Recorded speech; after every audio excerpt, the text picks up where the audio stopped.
안녕하세요, 황TV입니다. 서울의 대표적인 아파트, 언론이라든가 이런 데 회자되고 있는 서울의 대표 아파트 한번 이야기를 쫙 한번 해보겠는데, 언론의 어떤 노출 빈도 같은 것, 단지 규모, 지역의 또 대표성, 가격적이면 사실 이제 이런 기준이긴 한데, 순수하게 따진다면 저의 뇌피셜로 이야기하는 그러한 것들이라고 생각하시면 되겠습니다. 5위 마포구 가겠습니다.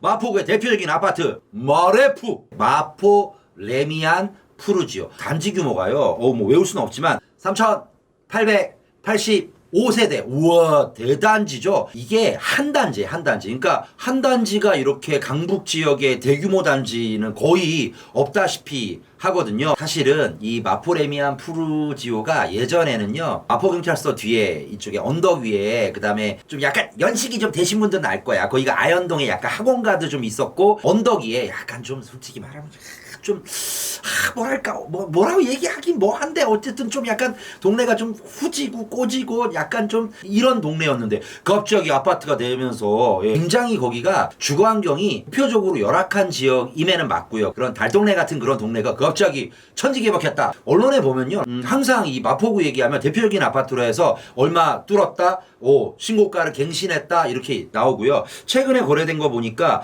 84제곱미터 한 33평 32평에 이거 33평 이거 되겠죠. 그래서 그게 16억 정도에 거래됐습니다. 강북에서, 야, 옛날에 그 진짜 참 지어진 지는 2004년 9월에 준공이 됐으니까 지금으로부터 약 한 6년 정도 지났습니다. 보통 그럼 6년 정도 지나면 새 아파트냐라고 딱 이렇게 물어보시는 분들이 있을지 모르겠지만, 일단은요, 아마도 서울도 그렇고 다른 지역들도 비수도권 지역도 마찬가지인데, 기본적으로 새 거다, 새 아파트다 그러면은 보통은 이제 10년 정도의 아래, 그러니까 지어진 지 10년 미만. 그러면은 이제 올해가 2020년이니까 2010년 정도에 지어진 아파트까지는 새 집이다. 4위 갤러리아 포레. 이게 2동짜리밖에 안 돼요. 근데 사실은 이 동네가, 여기도 진짜 후진 동네였어. 여기가 원래 뚝섬에요, 경마장이 있었던 자리, 언저리에 있어요. 거기 가면 이제 경마장도 있고 시멘트 회사들도 있고 레미콘 회사도 있고 뭐 이런 어떤 동네였어요. 그리고 이제 서울시가 어떻게 할까 막 이렇게 뭐 아파트를 지을까 어떻게 하다가 이제 그게 이제 바뀌어진 게 이제 30만 평짜리 뚝섬 서울숲이 만들어지게 된 거예요. 그런데 그걸 조성을 하려니까 너무 돈이 많이 드는 거예요. 서울시에서 그걸 갖다가 이렇게 요만큼 잘라가지고 거기를 갖다가 이제 원형지 개발이라고 해서, 야, 니들이 그 땅 낙찰 받잖아, 원하는 대로 그냥 하고 싶은 대로 개발하게끔 해줄게. 누가 어떤 사람이 그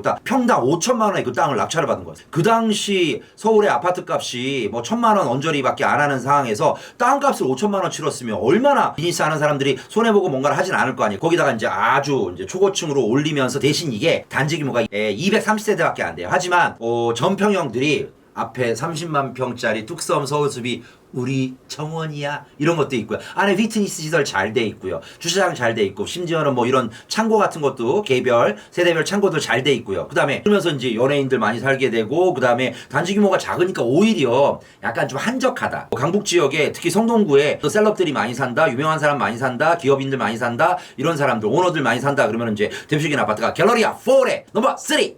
이 아파트도 굉장히 좀, 서초구에 아크로 리버파크. 자, 아크로자가 붙었다는 얘기는, 이거는 지은 데가 어디다? 대림에서 우리 왜 이편한 세상 그러한 곳에서 약간 프리미어 버전의 그런 것들은 보통 아크로를 붙여요. 그래서 아크로 리버파크인데, 이 자연환경, 그러니까 천혜의 리버파크, 이름이 리버파크잖아. 그러니까 한강뷰가 되고, 그리고 실제로 아크로 리버파크가 단지 규모가 그렇게 작지 않음에도 불구하고 거의 전 세대가, 전 평형대가 다 한강 조망이 되고요. 뭐 이런 것들이 보이다 보니까 워낙, 그러니까 이게 교통이라든가 편의시설보다 훨씬 더 소위 말하는 사람들의 감성을 뒤집어 놓는다. 넘버 2. 여기는 뭐랄까, 편의시설이 잘 돼 있다, 전철이 가깝다, 이런 지역이야. 그렇다 뭐 대단지다 이런 것도 아니에요. 그런데도 그들만의 리그가 있는 지역이 있죠. 항상 언론에 제일 먼저 이야기가 되고 있는 한남 더 힐, 600세대밖에 안 돼요. 이 지역이요, 원래는 여기가 재개발 구역은 아닙니다. 여기는 뭐였냐면 약간 특이해요. 원래는 여기 학교가 있어요. 단국대학교가 지금 죽전에 있는데, 이게 워낙 고분양가다 보니까, 그들만에 대한 리그다 보니까 분양가를 굉장히 럭셔리하게 비싸게 책정을 했던 거예요. 그러다 보니까 분양가 상한제 때문에 못하다 보니까 어떻게 했냐면, 그 임대 분양을 했어요. 그래서 파는 게 아니라 소유권 이전 등기부가 나온 게 아니라 이걸 갖다 분양에 당첨된 사람들은 5년간 임대를 살아라. 대신 임대를 사는 조건 후에 5년 뒤에 일반 분양으로 전환하겠다. 그러면 이제 분양가 상한제를 살짝 이제 회피할 수 있는 약간 꼼수? 회장님들 많이 살아요. 그리고 원래 여기가 또 풍수가 좋다라는 얘기가 있어요. 그래서 여기가 이제 언덕이고, 한남더위 같은 경우에는 2011년 1월에 준공이 되었고요. 59제곱미터. 그러니까 한 24평형, 25평이 되겠죠. 이게 22억.